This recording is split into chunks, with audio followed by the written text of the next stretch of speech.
Hello, wrestling fans, and welcome back to another edition of the Fall Effect. I'm Steve Fall, but on today's edition, I am talking to the Afro punk herself, Trish Adora. How are you doing today? Hey, I'm doing good. How are you? I'm doing great. I love your background. We got championship belts. We Yes. got a lovely drawing of Hey. yourself. A couple of them, actually, right? Yes.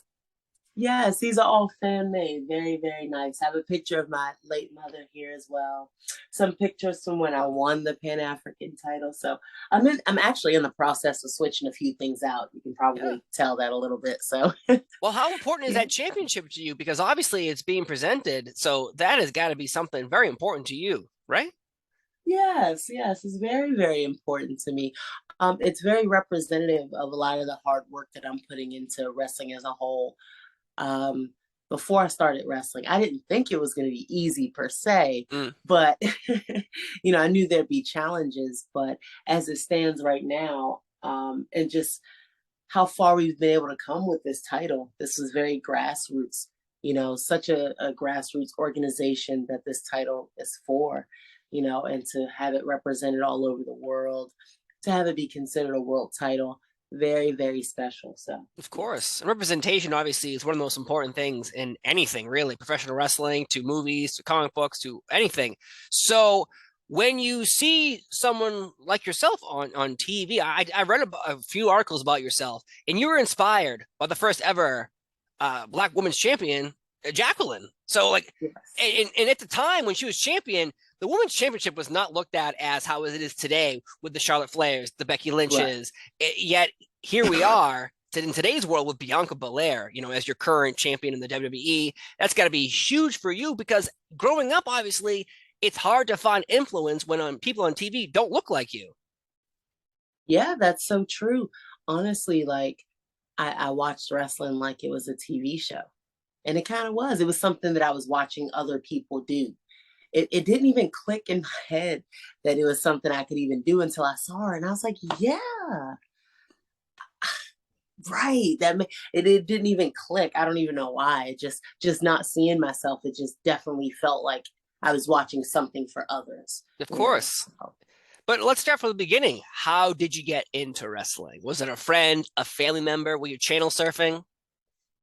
Yeah, so me, my dad, and my five brothers, we would all sit around and watch wrestling. It would be kind of a way to just bond. And I was super young and I didn't really understand like what was going on. Like some of my first like things that I can remember was just that smoky WCW ring, you know what I mean? And just ECW? the Is that what sound. you just said? ECW? That's amazing. WCW, Oh, WCW, same hearing thing, that but the still, I sound was of that like, like did you say ECW? I'm like, where I lived was on the Spanish channel at 1 in the I was morning about to on say Friday like nights. 3 a.m. Yeah, Yeah.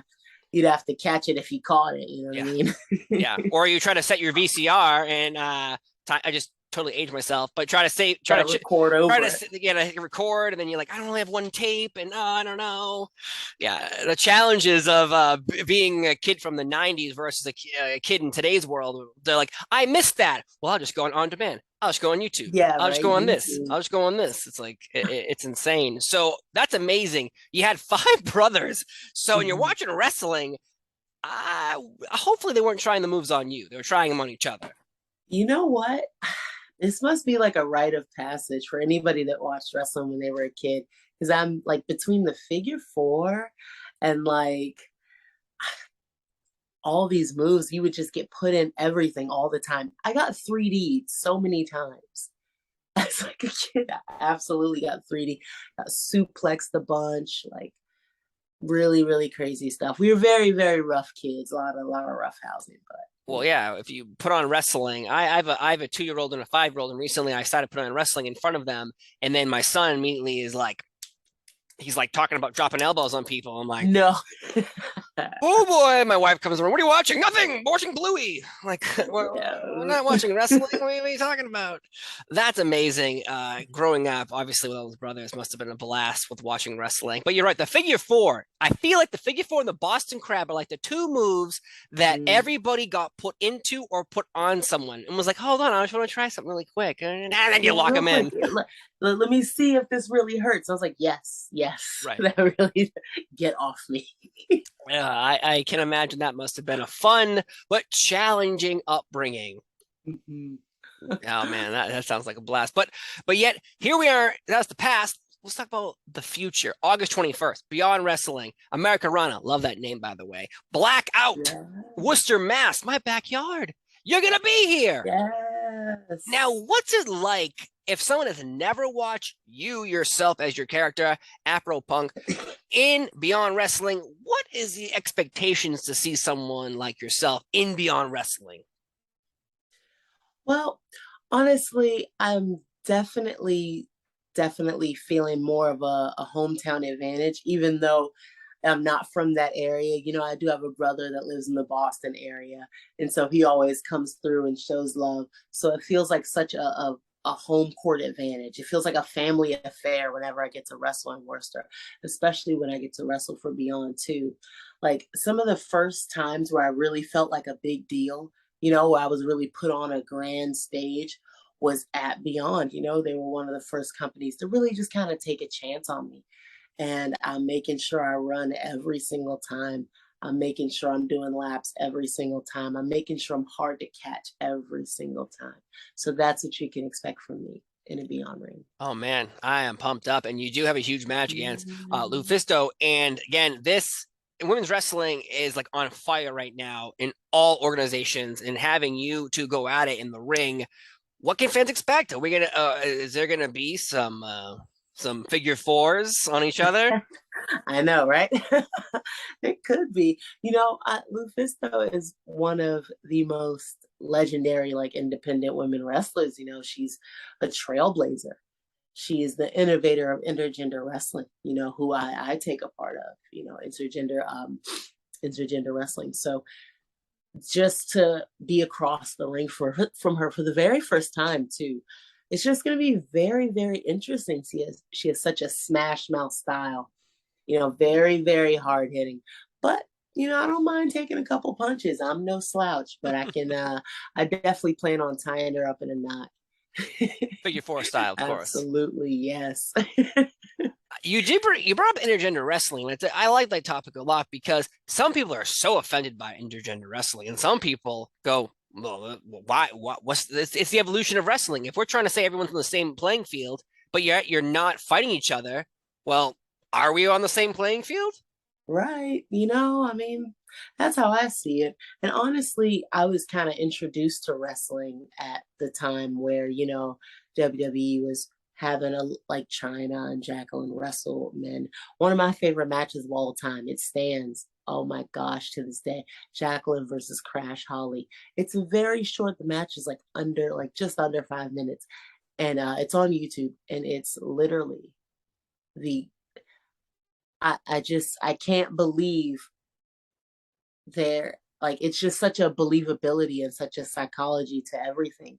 And there's a way to make it, you know, just smart and not appear to be so lowbrow as some people would view it very lowbrow, unfortunately. But Right. Well, China, I guess, would be like the queen of intergender wrestling. First woman to be yeah. in the Royal Rumble, first woman to be in the King of the Ring, first woman to win the Intercontinental title, Yep. and the last woman to win the Intercontinental title. So that Yeah. is pretty impressive on her front. And yet, once she was sort of done, the Divas reign came in, and no, it was just kind of was like a race. It was like, oh, men don't fight women, men don't fight women. It's just not in our cards any longer, at least in the WWE. Every other Right. company in the world was still bringing intergender wrestling, depending on where you were in the country. But yet, you're a proponent for it. So why do you believe intergender wrestling is okay? I'm fine with it, but what about why do you think it's fine? Yeah. So I think that we just kind of create our own art, right? As artists, you know, and there's no color that we can't use, you know, and there's no canvas that we can't use. Everybody's pen is the right pen. If you pick a pencil, I pick an oil pen, and somebody picks up like a charcoal pen. We all pick the right thing. No matter what we draw, it's always the right answer. You know what I mean? And everybody's a willing participant. You know what I mean? Right. So you should definitely believe that they're perfectly okay for the most part with what's happening in the ring. So there's always this view of like, there's this domestic violence lens that you can view it under, but you got to understand that these are two consenting performers and athletes that are putting on art and that are showing you a different lens to look at this through, perhaps. Yeah, So no, everybody's pen is correct. that's a really good point because you watch any television program, any movie, when you have a hero that's a female character, no one kicks and screams and was like, oh, this female lead shouldn't have been beating up these men, or this men shouldn't be beating up this woman. This triggers Yeah. me. And it's like, Yeah. no, because it's for entertainment. It's not real. Do you think the person who plays a terrorist on TV is a terrorist in real life? No, right? No. It's like, Those dragons flying around aren't real dragons, folks. Okay, like you need to understand that intergender wrestling is okay because guess what? You just brought it up. Two consenting individuals have agreed to this. It's not domestic very, very abuse, true. like as you kind of suggested, because it's not. uh, Yeah, I never got that criticism. It was very, very strange. yeah, I think it's very old school thinking when people try to go, oh well, we used to not do that. Okay, well, when was that? The 80s? Like, hello, Yeah. it's 2022. All right, we all survived awful 2.5 years. We're here, but that kind of brings up the pandemic. As an independent wrestler like yourself, it must have been a kick in the face because suddenly everything shut down. Only people like doctors and I don't know why liquor stores, probably because they were all locked in our house, but certain businesses were suddenly exclusive. They were allowed to stay open when the rest was shut down. Highly doubtful that the government's going to go, you know what we really need? Independent wrestling. And they didn't. They did not. And if you look at wrestling, WWE, AEW parked their asses in Florida because Florida had different rules. And then you have Impact Wrestling, who parked themselves up in the South and where they were located, different rules. So, what was it like for you as an independent wrestler trying to navigate these waters of, is this continuing on? Did I make a mistake on trying to go for my dream? Yeah, it was really interesting. I just won this title, and then like maybe a month later, I almost got stuck in Cali. And I didn't understand why. I didn't even know what was going on. I just was like, I couldn't do the show that I was supposed to do. I had to stay in a hotel that I wasn't planning on staying in. I had to change my flight that I wasn't planning on changing. And I was like, what is going on? Is this like a zombie apocalypse? I'm not dressed for this. I just didn't. In your I was wrestling like, gear what fighting the heck? zombies. Now I see that. Yeah, what the heck? No, but I made it back home and then everything was just different. It was like, hey, yeah, we're not running, we're not running, we're not running, we're not running, we're not running. I'm like, oh shit, we're not running. Companies are just like a lot of wrestlers quit, you know. A lot of companies just never kind of circle back around. Um, it just really sucks. You kind of just have to it made me realize that I got to sharpen all my tools, you know. That's all. It was just now online was kind of the way to try to get some stable footing. Mm-hmm. Clout became like somewhat of a currency for better or for worse, you know what I mean? So just how you looked online was so important. So now you got people that are doing highlight reels and gifts that normally wouldn't. So it's just basically people are just doing little catty corners and trying to just see other ways they can be beneficial to the business still. So, Um, but your first event in the pandemic, what was that situation like? What were you walking into? Did you feel safe? I felt pretty safe. I felt safe. It was closed set, you know, so there were no fans. It was basically what they had to do was change the language. They had to call them tapings now, Mm-hmm. and they had to get negative COVID tests from everybody or proof of vaccination or day of test if there was a commission or something for some states that have that. Mm-hmm. Um, so there were a lot of like little things to make sure everything was cool, but I was definitely like, damn, is it going to be like this for a long time? Like, you know, and as somebody who kind of, I really just need the crowd, you know? Yep. Me, like I need the crowd. I want to kind of lock eyes with somebody.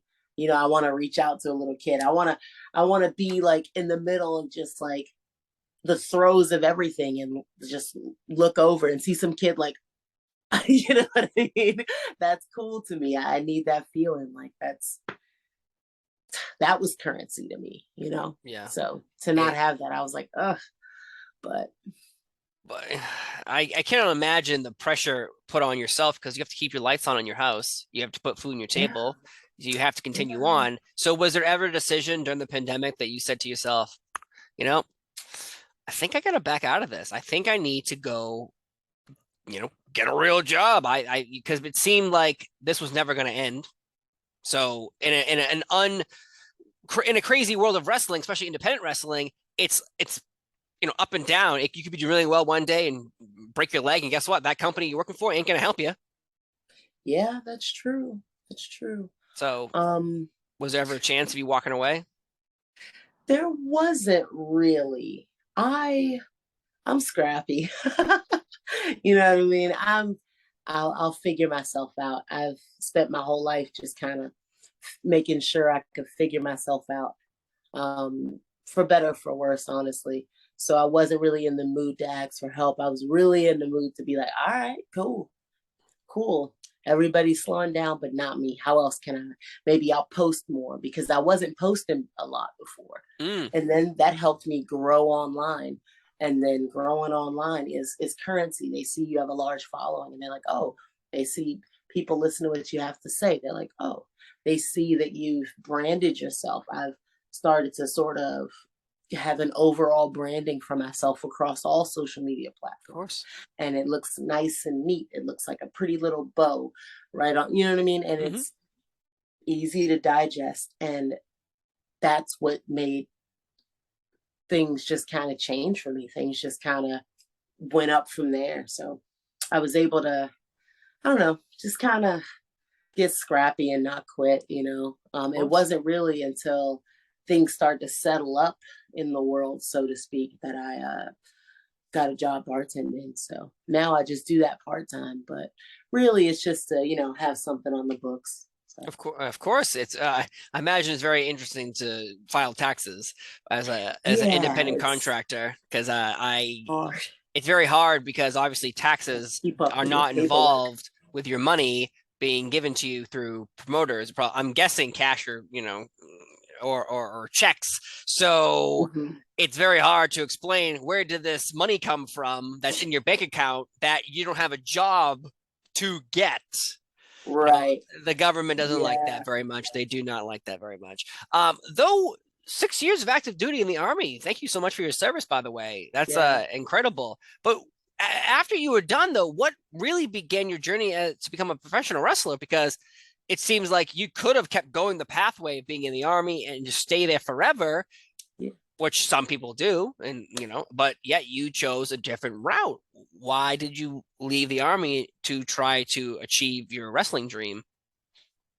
Yeah, so this was in 2012. I went on a deployment to Afghanistan with one of my friends, and we had just gotten to talking, and he was like, "Yeah, I want to stay in." I was like, "Oh, I don't know."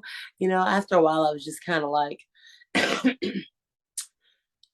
um, just kind of falling out of love with the whole process of everything, and I was like, I just kind of want to do something different. What if now that I've gotten this under my belt, maybe I try something I actually really, really want to do, something finally for myself. And then he just got the idea like, well, maybe there's a way I can help you, but I still stay in, Hmm. you know? So that's very small conversation happened a few more times and it snowballed into bigger conversations. He ended up getting his promoter's license after I moved to Florida to start training. So I started training and he's like, oh, okay. Then he got his promoter's license in DC.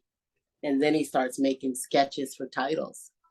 And then he starts like, okay, we're going to start running shows. And I was like, okay, cool. Cause, I'm going to move back home. So I moved back home from Florida to DC. And everything really just came together around that time. Like around Wow, 2018, 2019, everything really came together.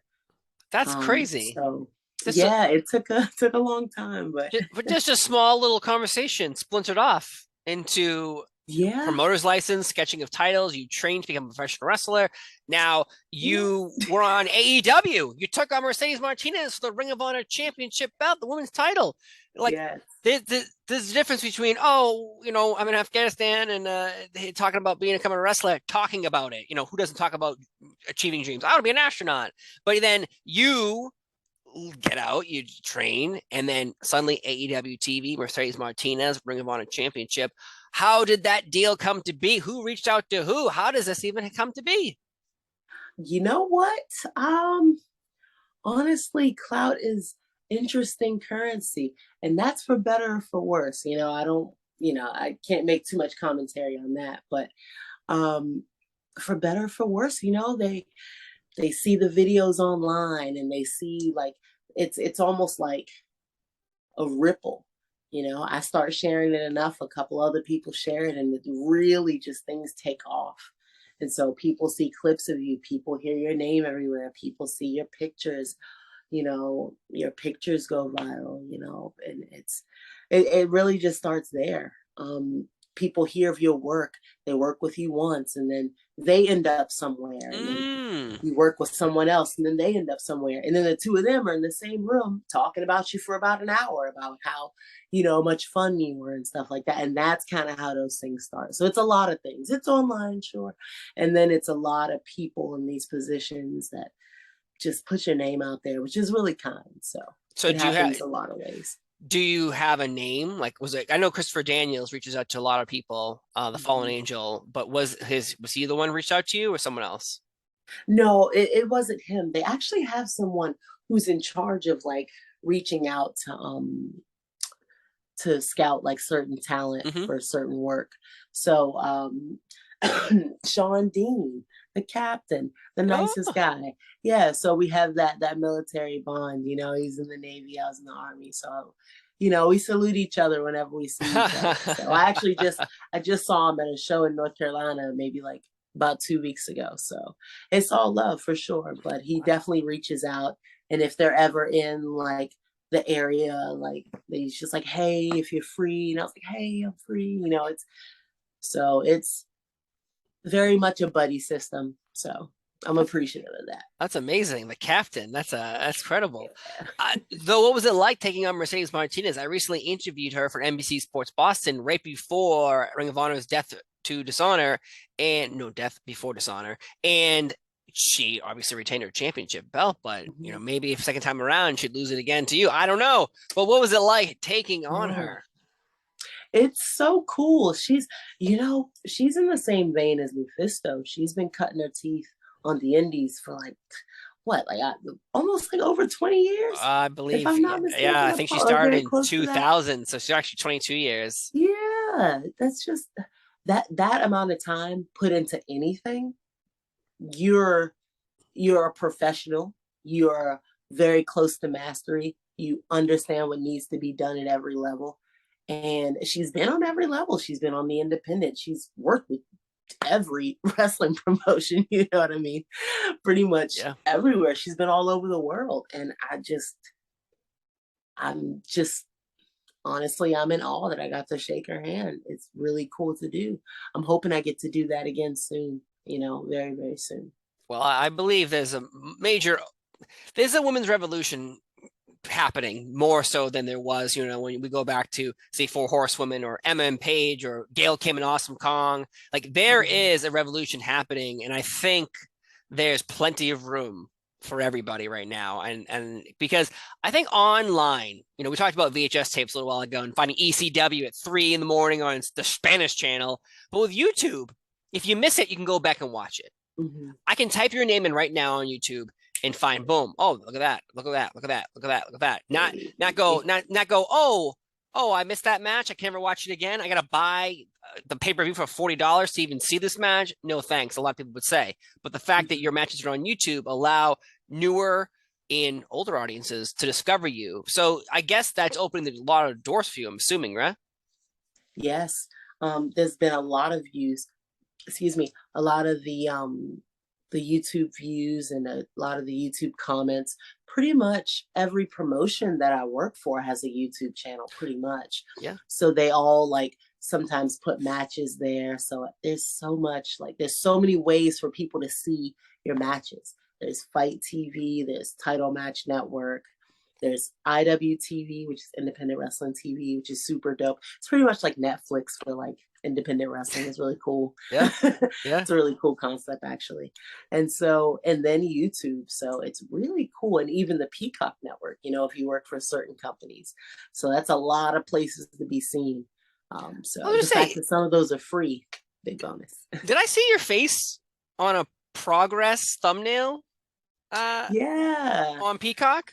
Yeah, you did. So because the WWE obviously in Progress are in bed with each other. So when you suddenly see yourself on Peacock, and there's so many federations you work for already, but yet when you're on a platform like a Netflix or a Peacock or an HBO Max, that is more eyeballs on who you are.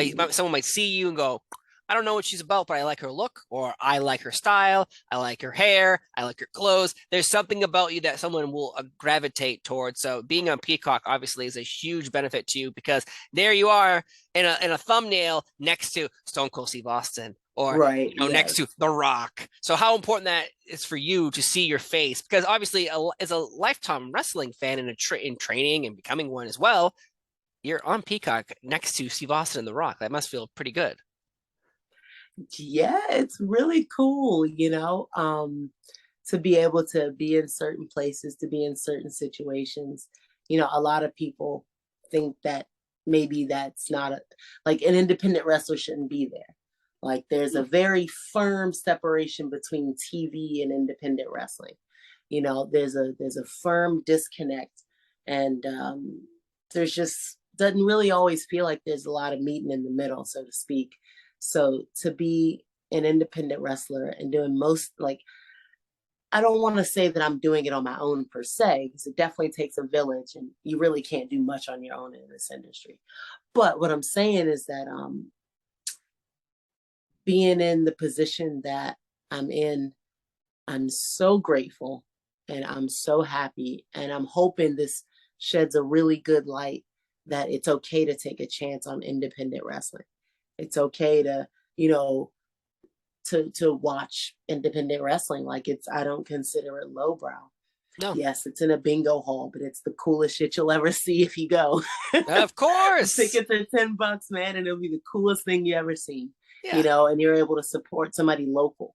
That's how we shop local. We go to our local indie shows. Mm-hmm. Or support a dream. If people ever try to say independent wrestling doesn't matter, well, where Seth Rollins came from? Independent wrestling. Yeah. Where Finn Balor came from? Independent wrestling. He trained at the dojo eventually and did something with himself. Everybody starts somewhere. Some people have athletic backgrounds. They get picked out from NFL or NBA or right now colleges and high schools. But yet independent wrestling is really where you get your start if you don't have the background or the support system of someone who's in college and they're like, oh, you were a linebacker for this team. Oh, cool. Well, let's bring you in, versus someone like yourself, Army vet, chasing a dream, achieving dreams. And no one ever said a dream would be easy to achieve, right? Very true. Very true. Everybody had a day one at some point, Mm-hmm. So you don't think The Rock had a day one? Watch your show on Peacock. You could see it. Right? You could see it. Yeah, right. the day one of convincing his father, Steve Austin, everybody, Bret Hart, Hulk Hogan. Hulk Hogan trained to become a wrestler. First day, his leg got broken by the guy training just to see if he would come back the next day. You know what I mean? Like, everyone has a day one, and I think that's a great idea to bring up. But so what are your goals, though, for this entire year? The year's almost over. We've survived. Hooray! But what will be your goal for the rest of this year? You know what? I was plotting that out. I was thinking about maybe having a West Coast hub for like the next couple months and just kind of hone in that area for a little bit. There's just a lot up to decide. I'm not really tethered to DC. per se. So deciding whether I just want to buy like a camper and just start traveling around and just kind of go about life that way. I think that was probably more general than what you. There's no wrong answer. Net. There's no wrong answer when someone asks you a question. I asked the question, and it's your answer. I'm not looking for your. I'm not like feeding you. Like, please give me this answer. Yeah, I was like, oh, that felt existential in a sense, but but yes, to just to continue to network. Honestly, that's the purpose of the relocation, so to speak. If that's something that I decide to do, it will be to continue to network and kind of feed that need, so to speak. I find myself of all the corners of my game, that's kind of the one corner that I don't feed as often. So I definitely want to get back in my networking bag and just start doing that a lot more with more intention, I should say. Well, that sounds amazing. But I know where you're going to be on August 21st in Worcester, Mass. That's right, Worcester. I know people who say Worcester. That's not how you say it, folks. It's Worcester, Mass.